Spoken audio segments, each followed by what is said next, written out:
नमस्कार दोस्तों, आप सब कैसे हैं। उम्मीद करती हूँ कि आप सब बहुत अच्छे होंगे और मन लगा के पढ़ाई भी कर रहे होंगे। दोस्तों, जैसा कि आप सभी को पता है, हम आदिकाल पढ़ रहे हैं और आदिकाल में हमने जो है सबसे पहला जो साहित्य आता है अपभ्रंश साहित्य को बहुत ही अच्छे से याद कर लिया है। देखो, जो शुरू से देखता आया है वो उसको पता है कि जो है मैम कैसे पढ़ाती हैं। तो मेरा क्या तरीका होता है, मैं जो फैक्ट होते हैं वो तो मैं बताती हूँ, लेकिन कोशिश करती हूँ कुछ चीज़ों को लिंक करके थोड़ा सा ट्रिकी करके बताऊँ, ताकि वो दिमाग में आपके ज़्यादा दिन तक टिका रहे। क्योंकि हम देखो किताबें पढ़ लेते हैं, नोट्स पढ़ लेते हैं, बहुत सारी चीज़ें पढ़ लेते हैं और एग्ज़ाम में जाने के बाद याद नहीं आता है। जब तक हम किसी चीज़ को लिंक नहीं किए रहते हैं, ट्रिक नहीं बना के याद किए रहते हैं, तब तक वो ज़्यादा देर तक टिकती नहीं। टिकती तो हैं, लेकिन वो ज़्यादा देर तक नहीं टिकती हैं। अगर हम ऐसे पढ़ते हैं तो काफ़ी टाइम तक वो टिका रहता है। तो आज का जो हमारा टॉपिक है वो क्या है, सिद्ध साहित्य। क्या है, सिद्ध साहित्य। और सिद्ध साहित्य से हर एग्जाम में प्रश्न पूछा जाता है। तो आप सभी लोग वीडियो में लास्ट तक बने रहिएगा, देखिएगा कितना आसान तरीके से हम सिद्ध साहित्य को याद कर लेंगे। सबसे पहले देखो, सिद्ध साहित्य की आप थोड़ी सी पृष्ठभूमि जान लीजिए, क्योंकि एग्जाम का पैटर्न चेंज हो रहा है। सिर्फ रचनाएं और रचनाकार नहीं पूछेगा, उसका तरीका बदल रहा है। तो सिद्ध साहित्य की पृष्ठभूमि देखो, जब सिद्ध साहित्य आदिकाल में प्रस्फुटित हुआ, सिद्ध साहित्य रचनाएं लिखी गई, तो उस समय क्या था, बौद्ध धर्म अपने चरमोत्कर्ष पे था। क्या था, बौद्ध धर्म था और जैन धर्म भी था। तो बौद्ध धर्म क्या था, अपने चरमोत्कर्ष पे था। और जब उसमें मतभेद हो जाता है, देखो जब गौतम बुद्ध रहते हैं तो ठीक है, लेकिन जब जो उसका मुखिया होता वो नहीं होता है, तो उसके बाद उसमें बहुत सारे वैचारिक मतभेद हो जाते हैं और बौद्ध धर्म दो शाखाओं में बट गया। एक हो गया महायान, एक हो गया हीनयान। समझ जाइए, महायान और हीनयान दो शाखाओं में बट गया। और महायान में से ही दो शाखाएं फिर निकलती हैं, एक थे व्रजयानी और एक थे सहजयानी। वज्रयानी, एक व्रजयान था और दूसरा क्या था, सहजयान। वज्रयान सहजयान दो में बट गया। अब इन्हीं जो वज्रयान थे, व्रजयान में थे, वही क्या कहलाए, सिद्ध कहलाए। क्या कहलाए, सिद्ध। आप सब पढ़ते भी होंगे कि बौद्ध धर्म के वज्रयान शाखा से सिद्ध साहित्य की उत्पत्ति होती है। सिद्ध साहित्य जो है वहीं से निकलता है। तो जो वज्रयान शाखा के लोग थे वही क्या कहलाए, वही सिद्ध साहित्य कहलाए।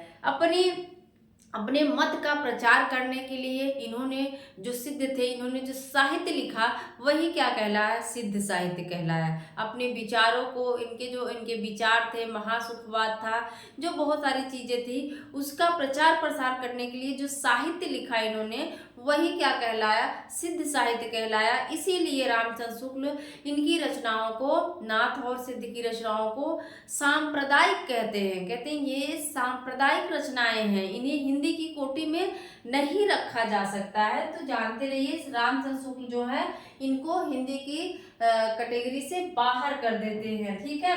और जो सिद्ध साहित्य की भाषा अगर पूछे तो कैसी है, संध्या भाषा या संध्या भाषा या संध्या भाषा।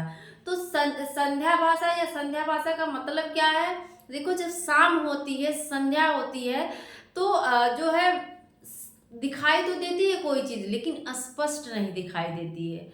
उसी प्रकार जो है, जो इनकी भाषा है वो भी क्या है, प्रतीकात्मक है, स्पष्ट नहीं हो पाती है, प्रतीक द्वारा है, प्रतीकात्मक है। इसीलिए इसको क्या कहा गया, संध्या या संध्या भाषा कहा गया।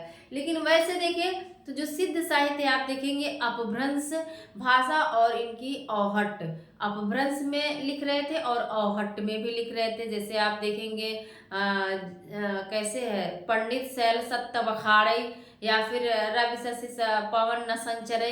तो ये सारी जो रचनाएं हैं, आप पंक्तियों को पढ़ेंगे तो पता चलता है कि अपभ्रंश और औहट की पंक्तियां हैं। अब जानते हैं कि दोहा कोश जो है किसकी रचना है, सरहपा की रचना है। और इसका संपादन जो करते हैं डॉक्टर प्रबोध चंद्र बागची करते हैं। कौन करता है, डॉक्टर प्रबोध चंद्र बागची करते हैं। देखो, मुझे बौद्ध गान और दुहा और दोहा कोश बौद्ध गान वो दुहा और दोहा कोस में बहुत ज्यादा कंफ्यूजन होता था। तो मैंने क्या किया, मैंने कहा देखो कोस कोस कोस मतलब कुश। कुश एक घास होती है, देखो जो गांव के होंगे जानते होंगे, ऐसे ऐसे रहती है कुश, जैसे जिससे कुश को बनाया, लव कुश नाम है ना, तो कुश से ही क्या कर दिया गया, कुश को बना दिया गया और जिसके कारण उनका नाम कुश पड़ गया ना। तो वही कुश क्या है, एक प्रकार की घास है।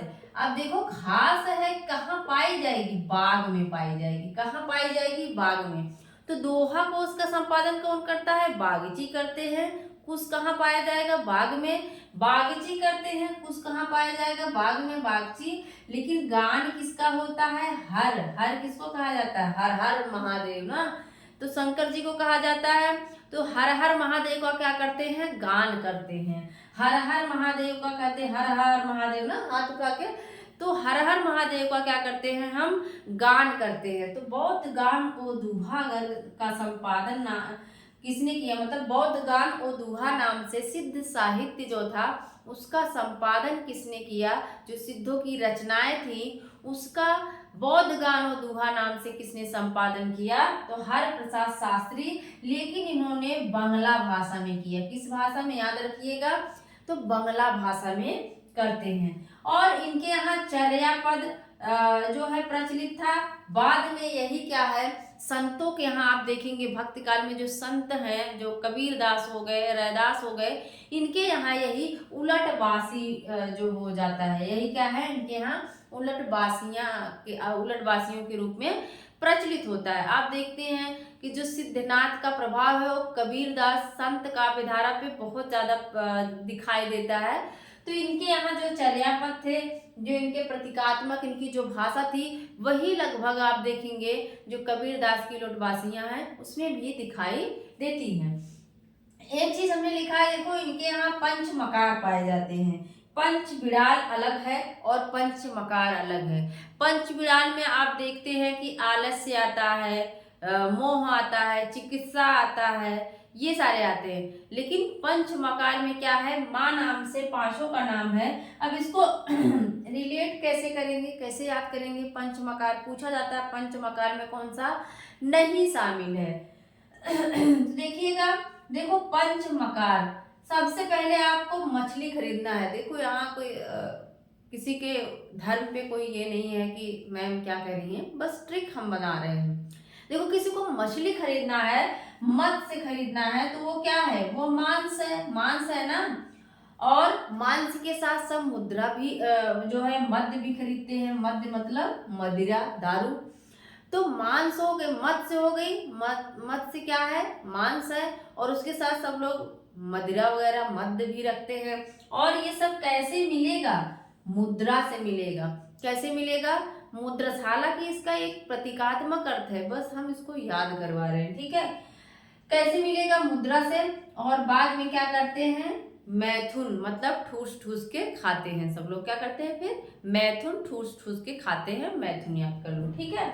एकदम देखो सरल है। पंच मकार मत्स्य है, मत्स्य जो है क्या है, मांस है, और उसके साथ सब मदिरा भी, मद्य भी रख लेते हैं। ये सब मिलेगा कैसे, मुद्रा से मिलेगा। और बाद में मैथुन ठूस ठूस के खाते हैं, याद कर लो।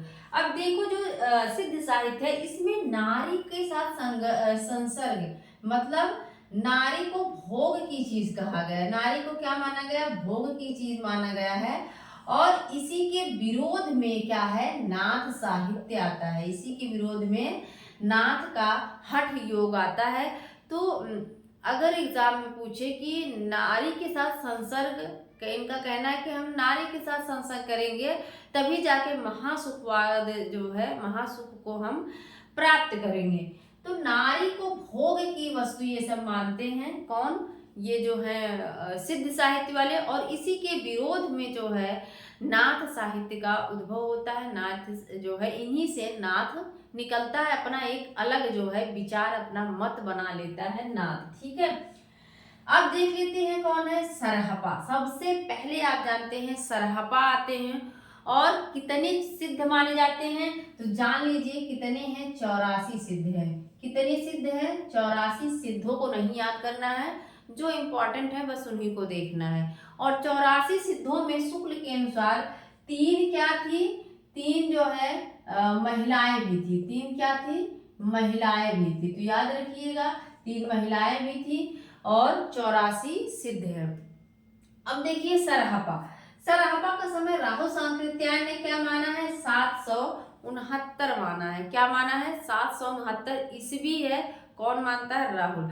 और विनतोष भट्टाचार्य हैं एक, वो मानते हैं कितना है, 690। कितना है, 690 जो है, नहीं 700 कर लो, 790 का क्या है, विसम्मत है। 790 क्या है, विसम्मत है। और इसी को जो है रामचंद्र शुक्ल भी मानते हैं। हिंदी के प्रथम कवि कौन कहा, तो राहुल सांकृत्यायन।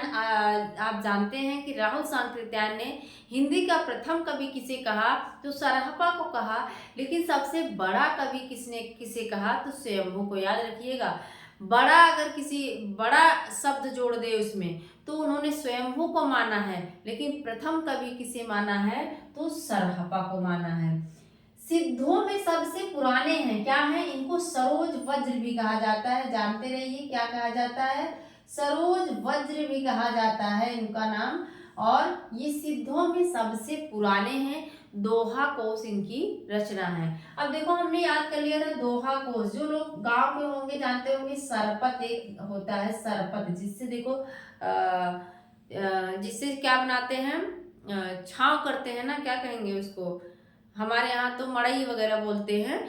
तो क्या करते हैं, सरपत से, सरपत क्या होता है, कुश की तरह होता है। तो दोहा कोश किसकी रचना हो जाएगी, वो सरहपा की हो जाएगी। सरपत से हमने कर लिया सरहपा, क्योंकि सबरपा और सरहपा की रचना में कंफ्यूजन होता है। तो हमने रिलेट कर लिया कि दोहा कोश कैसे होता है, सरपत की तरह होता है। कुश कैसा होता है, सरपत की तरह होता है।